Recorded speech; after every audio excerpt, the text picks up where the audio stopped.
Кейбір әншілердің қарсылығына қарамастан, ұйымдастырушылар мен жанкүйерлердің қолдауымен 91 тобы жыл таңдауы 2017 шарасында Алматы арена сахнасында өнер көрсетті.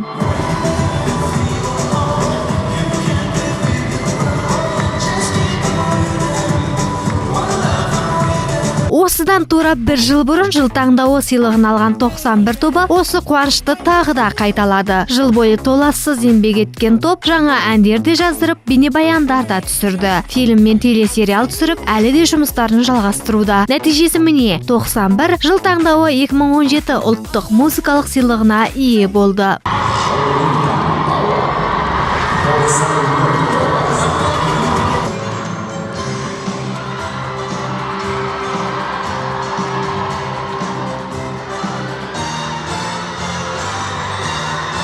Жыл таңдауы үздік әндердің бірі.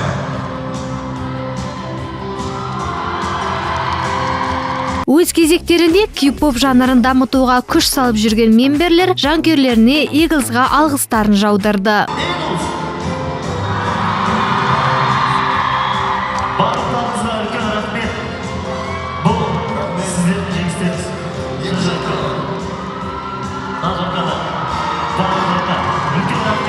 Осылайша Алматыда жыл таңдауы 2017 шарасы өтті. Сахна төрінде 70-тен астам шоу-бизнес өкілдері өнер көрсетсе, оның 20-сы ғана жыл таңдауы ұлттық музыкалық сыйлығына ие болды.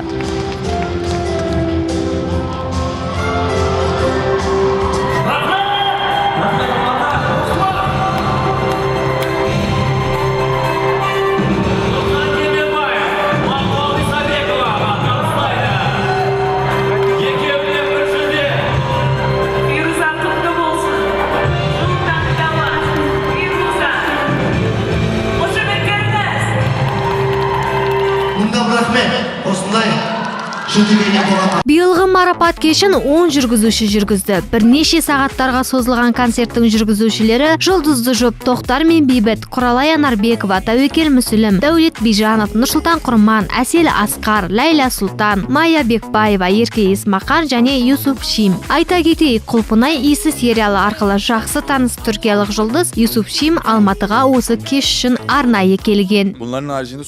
Тележүргізушілік те менің кәсібіме айналды.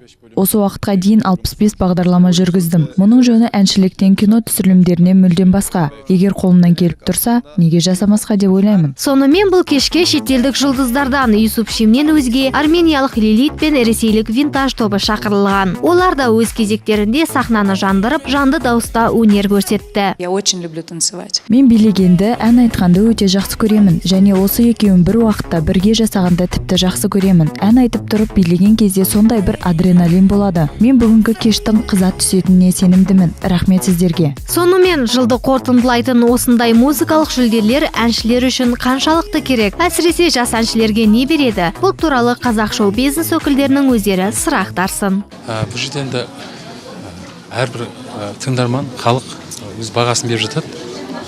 Әншілердің өзінің сүйіп тыңдайтын өзінің әншілерін келіп тамашалап көреді. Бұл жерде осы жыл таңдауы деп жатыр. Жақсы халықтың жүрегіне алған әндерді осында халықтың алдында көрсетеді. Бір жағынан адамға жігер береді, күш қуат береді. Әр нәрсе бір ойластырылып жасалғаннан кейін бір оның бір елге пайдасы, жалпы өнер адамына, сол жасап жатқан жобаның ұйымдастырушыларына бір пайдасын тигізетін бір мақсат болғаннан кейін, әрине бұл жақсы шара. Бұл жерде қаншама жаңағы дауыс берулер жүреді. Былайша айтқанда пайдалы деп ойлаймыз. Мен ойлаймын, бұл белсендіреді әртісті.